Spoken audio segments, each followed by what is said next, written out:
What's up guys, it's Jaelen here with iJuice360 and welcome to the app of the week for the week of August 15th, 2012.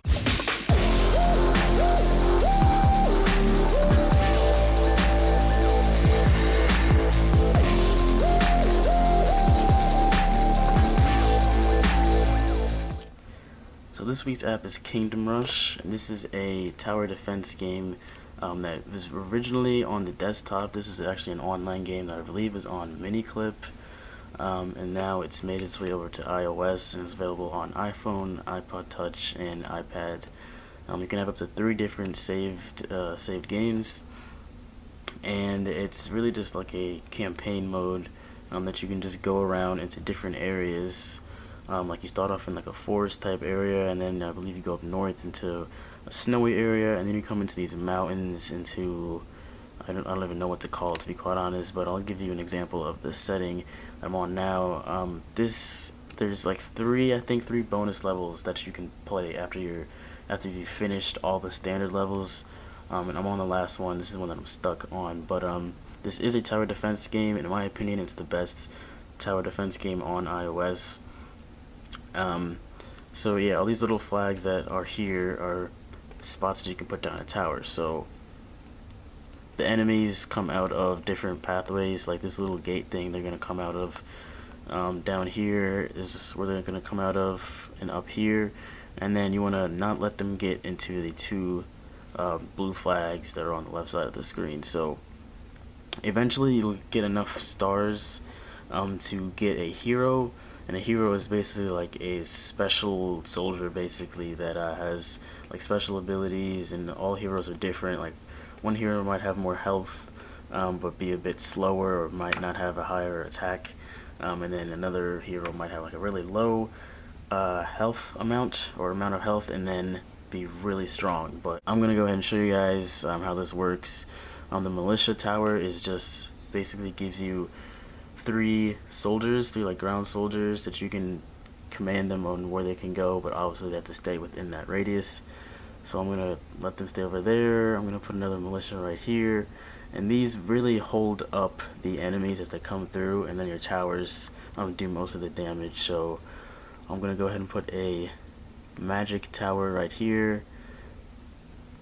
And yes, all of these towers are upgradable, even the militia are. If you upgrade them, like their armor improves until they get to a certain point where they're like full-on knights instead of just like little foot soldiers. But yeah, I'm gonna go ahead and start this.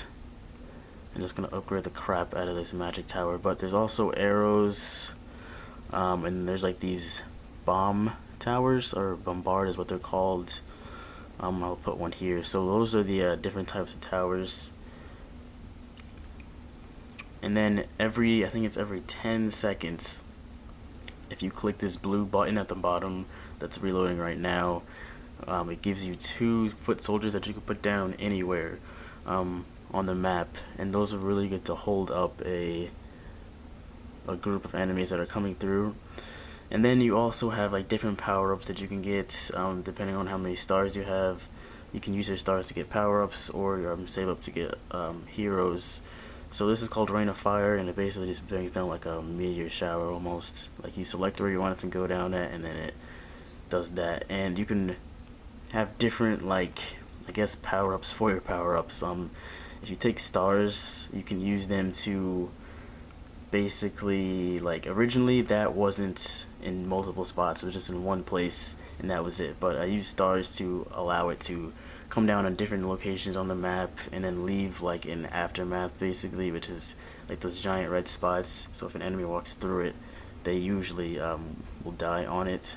But there's different types of enemies. Like you have different types of spiders and like ogre type things, and there's just like a lot of different ones, like skeletons and yetis, depending on what location you're in. This game obviously starts off pretty easy, and then it increasingly gets harder and harder as you go on. There's actually quite a few tutorials on YouTube, so if you get stuck on a certain level, if you just type it into YouTube, like Kingdom Rush, and then you type in the name of the level, there'll be somebody who like shows you how to get through, like a walkthrough basically.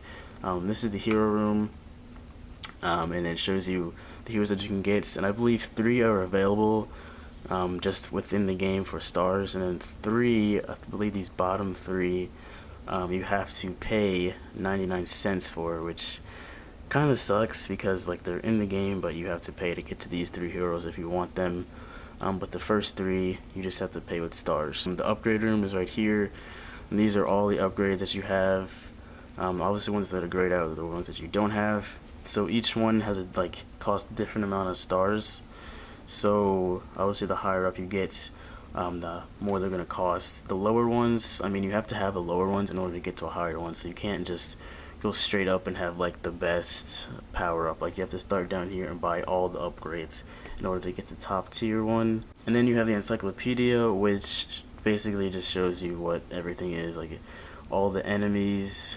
It shows a description and what their weakness is or what their strong point is, and then the different types of towers and their upgrades.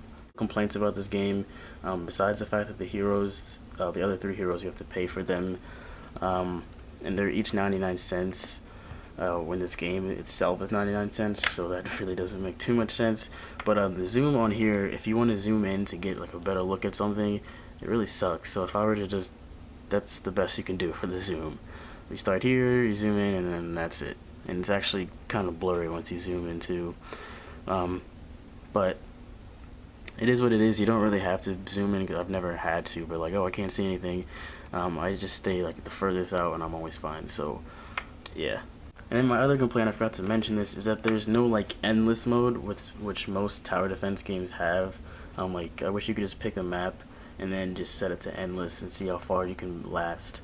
But there is no mode on here to do that. I don't know why, or if they're planning on making or putting that into an update in the future. So Kingdom Rush is available in the App Store for 99 cents. The in-app purchases are just the heroes, each for 99 cents. This app is Retina graphics, so it looks pretty good unless you zoom in. And like I said before, it is made by Ironhide Studios. Well, it's originally made by Ironhide Studios, but Armor Games Inc., I guess, is like the iOS developer of the game. Ironhide is the original company that made this on the desktop, but there is a separate iPad version if like you want the iPad version, so it's not exactly universal. So if you buy it on here, you're gonna have to pay for it again on the iPad, and that's $2.99 for the iPad HD version. So yeah, keep that in mind. And I do definitely recommend this game. Like I said before, I personally think it's the best tower defense game. It has its flaws, but it's just a really good game. I think it took me like a day or two to finish this entire campaign. I just wish it really had a endless mode that you can play on, because like once you're done, I mean, that's really it. But yeah, the way the towers are upgradable and like what they upgrade to is just awesome, and then the animations that are in the game just look really good. So yeah, Kingdom Rush, I definitely recommend it. 99 cents. I think personally the best tower defense game on iOS. And that's gonna do it, guys. So follow us on Twitter at IG360. Like this video if you enjoyed it, and please subscribe. And then you can follow me on Twitter at KOutDispins. That's in the description, as well as my Google Plus link, so you can add me or follow me on there. But that's gonna do it, guys. I'll see you next time, and like always, peace.